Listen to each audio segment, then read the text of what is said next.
Have you ever stopped to think about the invisible logic that powers the world's biggest companies? Behind every single online purchase, there's a system making thousands of decisions a second. Today, we're going to pull back the curtain on the hidden brain of that system, a concept they call determination. Let's dive in. I mean, just try to wrap your head around that number. 10,000 orders every single hour. Where does each one ship from? What's the right price for this customer? Which truck should it go on? You couldn't do it with an army of people, right? It would be total chaos.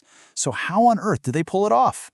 Well, the secret isn't just hiring more people. It's about building a smarter system. It's all about creating this digital brain that can automatically answer every single one of those questions an order might have, and do it instantly, without any human error. And that brings us right to our key idea for today, determination. You can literally think of this as the system's brain power. It's basically a whole set of pre-programmed rules that let the system look at an order, analyze all the data it has, and then determine the correct information for dozens of different fields, all on its own. All right, so let's follow a single order right as it pops into the system. The very first challenge it faces is all about the physical world. The system needs to figure out the where and the how of its journey, from a warehouse all the way to a customer's front door. So first things first, the system has to answer a huge question. Which warehouse should actually fulfill this order? In SAP speak, they call this a plant. And this one decision is so important because it affects everything. Shipping time, costs, even taxes. It has to get this right. So how does it figure this out? Well, it's not random. There's a really clear hierarchy. Like a checklist, it works its way down. First, it looks for something super specific, like a special contract between that one customer and that one product. If it doesn't find anything, it moves on to the customer's general preference. And only if that's blank does it fall back to the product's default home base. The big takeaway here is that specific rules always beat the general ones. Okay, so we've got the warehouse. Awesome. But, a warehouse can be a massive place, right? The system now needs to get even more specific and pinpoint the exact location inside that building, the specific set of loading docks, which is called the shipping point where the order is actually going to get processed. And this is where it gets really clever. The system doesn't just, look up a value in a table. It actually solves a little puzzle. It takes 3 totally different pieces of information and combines them to figure out the one single correct answer for the shipping point. So what are these puzzle pieces? First up, it peeks at the customer's record to see their shipping needs. Are they standard or express? Second, it checks the product's data. Is this thing so heavy it needs a crane, or can a forklift handle it?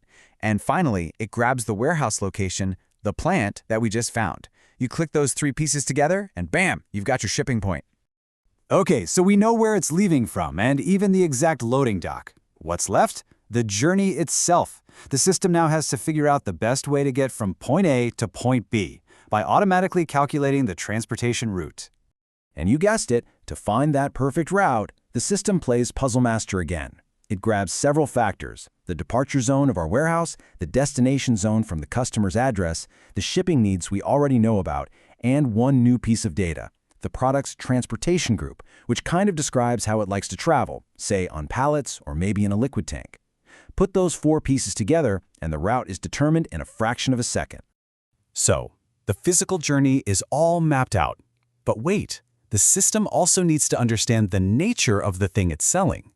This next step is all about controlling the process. I mean, it sounds almost silly to ask, what is this thing we're selling? But for a computer, it's a huge deal. Is this a physical laptop computer, or is it something intangible, like a 2-year warranty? Because how the system handles each one of those is completely different. And check out how this actually works. The system gives something called an item category to every single line on the order. For a laptop, that category is going to trigger a delivery, and it's going to tell the system to check our inventory. But for a warranty, the category tells the system, nope, no delivery, no stock check needed. This one little determination completely changes the entire downstream process for that item. All right, we've got the logistics down and we know the nature of the product. The final piece of this huge puzzle is, you guessed it, the money. How does the system automatically figure out all the financial details? A huge global company can't just have one price for everything. That would be chaos. They've got wholesale prices, retail prices, special prices for premium partners, different prices for different countries. So, when a new order lands, the first thing this system has to do is determine the correct price list, or pricing procedure, to use. To get it right, the system mixes together a few key ingredients of business context. It looks at the sales area, like are we in U.S. wholesale? It looks at the type of order, and it looks at the type of customer. By combining just those three things, it can pinpoint the exact prices, discounts, and taxes that apply to this specific transaction. Okay, we've got the price locked in, but there's one last super important financial step. When that money comes in from the customer, where does it actually go inside the company? Which exact internal bucket or general ledger account does the revenue get posted to? And again, the logic here is all about combining a few specific details. It's like having 3 different keys to unlock the right answer. The system asks, is this customer domestic or foreign? Is this a physical good or is it a service? And is this specific charge for revenue or is it for tax? With those 3 keys, it unlocks the exact account number, making sure every single dollar is recorded perfectly. So let's just take a step back for a second. From finding the warehouse all the way to posting the revenue, this system has been making a whole string of critical decisions, one after another. But what we've seen is really just the tip of the iceberg. Let's zoom out to really understand the true scale of this hidden genius. And get this, for just one item on one sales order, the system can make over 50 of these automated decisions, these determinations, in the blink of an eye. 50! Plant, shipping point, route, item category, pricing, taxes, it all just happens instantly. That is the incredible power of this kind of automation. And it all comes back to this one idea. It's kind of the golden rule for consultants who build these systems. The whole goal is to get rid of manual data entry. The philosophy is, if the system can figure something out on its own based on the data it already has, it absolutely should. So why does any of this matter? Well, it's because these invisible rules, they are literally the engine that drives modern business. They're what ensures that every single one of those 10,000 orders an hour is handled correctly, efficiently, and profitably. It's what allows these companies to operate at a scale that would just be unimaginable otherwise. So as we finish up, I want to leave you with a question to chew on. From the route your GPS just chose for you to the ads you're seeing online, automated determinations are quietly running our world.